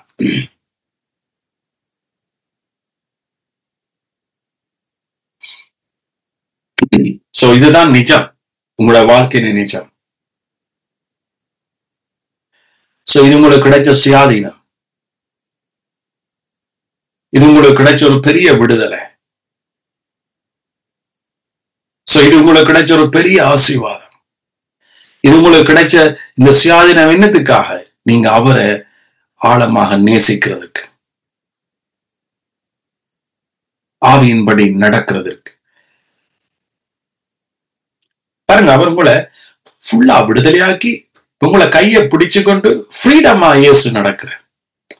அவர் சொல்றார், ஃப்ரீடமா கற்பனை பண்ணுங்க, இயேசு உங்களோட கையை பிடிச்சோண்டு நித்தமும் ஒவ்வொரு செகண்டும் உங்களை கண்ணுக்கு தெரியாத இதனால நீங்க நம்புறீங்க இல்ல, ஆனா உண்மை என்னன்னு சொன்னா, அவர் வேற உலகத்துக்கு உங்களை கொண்டு போன முடியாத, அவர் ஃப்ரீயாக, அவர் உங்களை சமாதானமாக, ஒரு தகப்பன் எப்படி தந்த பிள்ளைகளை கைபிடிச்சு ரோட்டிலேயோ அல்லது ஒரு பார்க்கிலேயோ அல்லது ஒரு ஷாப்பிங் மால்லையோ நடக்கிறது போல ஆண்டவர் உங்களோட கையை பிடிச்சு தான் நடந்து இருக்கு.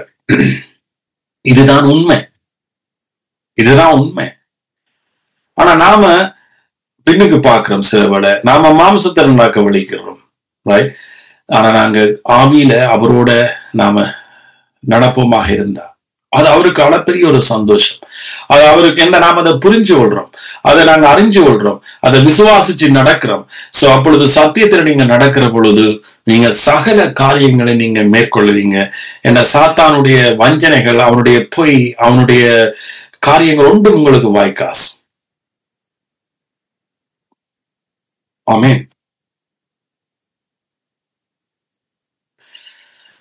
நன்றி. நான் இதோட முடிக்கிறேன். நீங்க சிந்திங்க, அவரோட உறவு கொள்ளுங்க.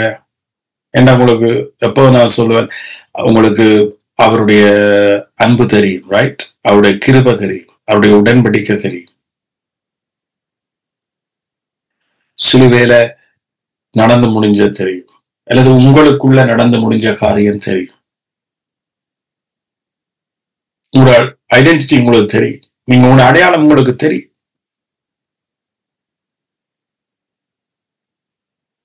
ஆமென். நீங்க ஒரு ஆசீர்வதிக்கப்பட்டவர்கள், ஹைலி ஃபேவர்ட். பைபிள்ல சொல்லுது நாங்க ஹைலி ஃபேவர்ட், அதாவது உயர்ந்த தயவை பெற்றவர்கள். நாம் கிறிஸ்துவால உயர்ந்த தயவை பெற்றவர்கள். இந்த புரிதல் உங்களுக்குள்ள இருக்கணும். நான் தயவை பெற்ற மனுஷன், ஒரு தயவை பெற்ற மனுஷி, ஒரு தயவை பெற்ற விசுவாசி, ஒரு தயவை பெற்ற பிள்ளை. சோ இன்றைக்கு சின்ன பிள்ளைகள் கொடுத்து இதை புரிஞ்சு கொள்ளணும். படிக்கிற பிள்ளைகள், வளர்ற பிள்ளைகள், வயது முதிர்ந்தவர்கள், எல்லாரும். சோ அந்த கடைசி மிக முக்கியமான ஒரு பாயிண்ட், இதை நீங்க நித்தமும் நீங்க சிந்தனைகளை கொண்டு வாங்க. I am highly favoured person. I mean, அதை நீங்க புரிகிற பொழுது எங்களுக்கு தயவு கிடைக்கும். எங்க போனாலும் தயவு இருக்கு.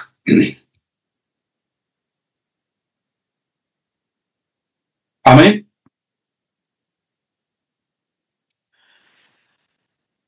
சோ இது எல்லாத்துக்கும் காரணம் இயேசு கிறிஸ்து. ஆமென். அவருடைய அன்பு, அவருடைய இரக்கம். சோ இப்ப நாம கம்யூனியனுக்குள்ள போறோம். கம்யூனியன், நீங்க கம்யூனியன் எடுக்கிற பொழுது சொல்லுங்க, இயேசுவே, உங்கள் மூலமாக நான் உயர்ந்த அல்லது அதிகமான தயவை பெற்ற ஒரு மனுஷன். ஆமென். சோ எடுப்போமா? அவர் அப்பத்தை எடுத்து அதை விட்டு கொடுத்தார் சீஷர்களுக்கு, இதை வாங்கி புசியுங்கள், இது உங்களுக்காக, ஆமென், எங்களுக்காக அடிக்கப்பட்ட அவருடைய சரீரம். சோ அந்த சித்தத்தின்படி பைபிள் சொல்லுது, நாம் பரிசுத்தமாக்கப்பட்டோம் அல்லது அவரோட சேர்க்கப்பட்டோம். ஆமென். உலகத்திலிருந்து நாம வேறு பிரிக்கப்பட்டோம். மாம்சத்தின்படி நடவாமல் ஆவியின்படி நடக்கக்கூடிய பிள்ளைகளாக, ஆமென், அவரோடு சேர்ந்து நடக்கக்கூடியவர்களாக எங்களுக்கு இருந்த நடு சுவரை தகர்த்து விட்டார். ஆமென். இனி நாம பிள்ளையா சிந்திக்க வேண்டிய தேவை அல்ல கடவுளை குறிச்சு. ஆமென். அவரை குறிச்சு பாசிட்டிவாக, அவரை குறிச்சு நல்லதாக, அவரை குறிச்சு பயப்படாம அவரோட எப்பவும் கைகோத்து நடக்கிறவர்களாக என்றைக்கும் நாம நடக்கக்கூடிய அந்த ஒரு சலாக்கியத்தை அவருடைய சரீரம் அடிக்கப்பட்டது நிமித்தம் தரப்பட்டிருக்கு. ஆமென். உட்கொள்ளுமா?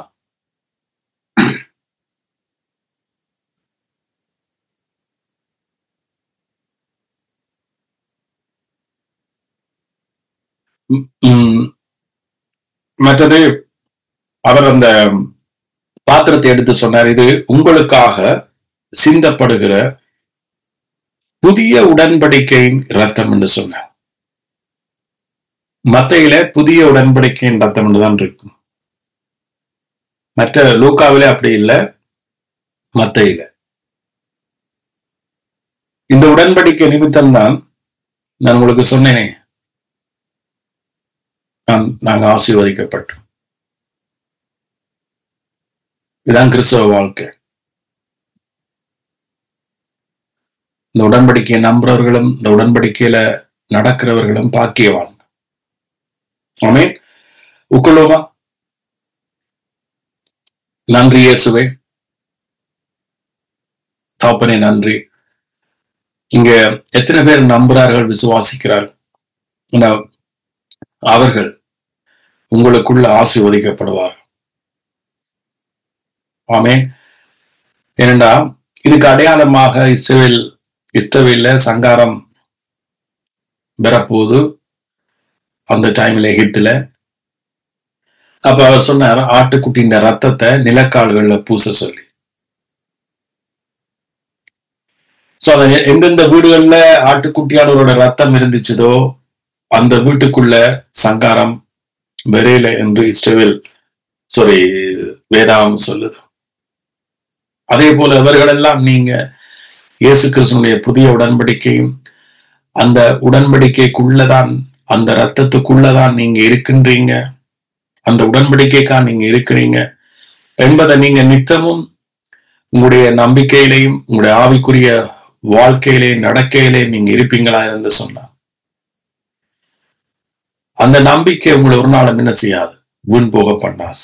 அந்த நம்பிக்கை எப்போ உங்களை ஆசீர்வதிச்சு கொண்டே இருக்கும். ஆமென். நன்றி இயேசுவே. எல்லா துதியை நாங்க அவருக்கு செலுத்துவோம். என்ற இன்னொரு காரியம் கொரிந்தியர்ல பாத்தீங்கன்னு சொன்னா, அவர்கள் கிறிஸ்துவுக்குள்ள தங்களை நிதானிச்சு அறியல. கொரிந்து சபையில பைபிள் சொல்லுது, கொரிந்து சபை அவர்கள் தங்களை கிறிஸ்துவுக்குள்ள நிதானிச்சு அறியல. கிறிஸ்துவை விட்டு அவர்கள் வெளியில வந்துட்டார் ஒரு கட்டத்துல. சோ அவர்களுக்கு அந்த கம்யூனியன் என்னன்னு தெரியல. அது ஒரு விளையாட்டா போயிட்டு அவர்களுக்கு. சோ அதனாலதான் அநேகர் வரை கொண்டு, அந்த டைம்ல வரை கொண்டு மற்றவனுக்கு இல்லாம முதலே சாப்பிட்டது என்றெல்லாம் சொல்லப்படுது. சோ அதனாலதான் பவுல் வந்து அந்த இடத்துல இந்த விளக்கத்தை கொடுக்கிறேன். தெரியுமா கம்யூனியன் என்ன? இயேசு தன்னுடைய சரீரத்தையும் ரத்தத்தையும் கொடுத்து ஒரு புதிய சரீரத்தை தனக்குள்ள உருவாக்கினார். அதுக்குள்ள அங்கமாக நாம் இருக்கின்றோம். சோ அப்ப பவுல் நீங்க நிதானிச்சு அறியுங்க, கிறிஸ்துவுக்குள்ள நீங்க யார் என்பதை நிதானிச்சு அறியுங்க என்று சொல்றேன். எப்படி அவர் எங்களை பரிசுத்தப்படுத்தி இருக்கிறார், எப்படி நம்ம நீதிப்படுத்திருக்கிறார், எப்படி எங்களுக்கு ஒரு புதிய அடையாளத்தை தந்திருக்கிறார். அவருடைய தளம்பினால் நாம் குணமடைந்தோம் என்று சொல்லப்படுது. சோ இப்படி அவர்கள் கம்யூனியன் எடுக்காதபடியால அநேகர் வியாதியஸ்தர்களா இருந்தார்கள், அநேகர் மரித்தும் விட்டார்கள் என்று சொல்லப்படுது. சோ எனக்கு தெரிஞ்சிருக்கிறோட இன்னைக்கு எத்தனையோ கிறிஸ்தவர்கள் நாம பார்க்கிறோம், அவர்கள் இதை அறியாமலே மறிச்சு போனார். ஆனா நாங்கள் அப்படி அல்ல. நானும் நீங்களும் என்ன செய்யறோம், கிறிஸ்துவுக்குள்ள நம்ம நிதானிச்சு அறிகிறோம்.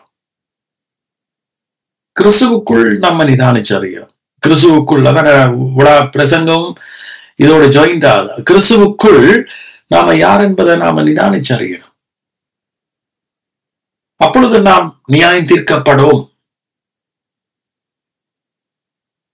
நாமே நியாயம் தீர்க்க மாட்டோம். நாம யார்? கிறிஸ்துவே நம்ம நீதிமானாக்கி இருக்க என்னை நானே என் குற்றவாளி ஆக்குவான், அல்லது மற்றவனையும் குற்றவாளி ஆக்குவான். ரோமர் 8 சொல்லுது. சோ ஆகவே உங்களை நீங்க நிதானிச்சறிஞ்சா நீங்க நியாயம் தீர்க்கப்பட மாட்டீங்க, மாறாக நீங்க ஆசீர்வதிக்கப்படுவீங்க. ஆமென். நன்றி இயேசுவே. தகப்பனே, உங்களோட வார்த்தைகளுக்காய் நன்றி. இந்த இடத்துல உங்களுடைய சத்தியத்தை கேட்ட ஒவ்வொருவருக்காய் நன்றி. சத்தியம் ஒவ்வொருவரையும் விடுதலையாக்கட்டும். இன்னும் தகப்பனே, மனக்கண்கள் திறக்கப்படட்டும். நன்றி இயேசுவே. இந்த இடத்துல நாம சகலத்தையும் ஆளுவோம் கிறிஸ்துவோடு சேர்ந்து என்ற வசனத்தின்படி இந்த வேளையில நான் ஜெபம் பண்றேன். அவருடைய சரீரங்கள்ல எப்பேற்பட்ட வியாதிகளா இருந்தாலும் பலவீனங்களா இருந்தாலும் கிறிஸ்துவின் நாமத்தினால நாங்க ஜெபிக்கிறோம். எல்லா பலவீனம், வியாதிகளும் ஒவ்வொருவருடைய சரீரத்தை விட்டு அது வெளியேறும்படியா கட்டளை இல்லாம போகும்படியா நாங்க கட்டளையிடுகிறோம். உங்களுடைய ஆசீர்வாதம், உங்களுடைய விடுதலை ஒவ்வொருவரையும் ஆட்கொள்ளட்டும். நன்றி இயேசுவே.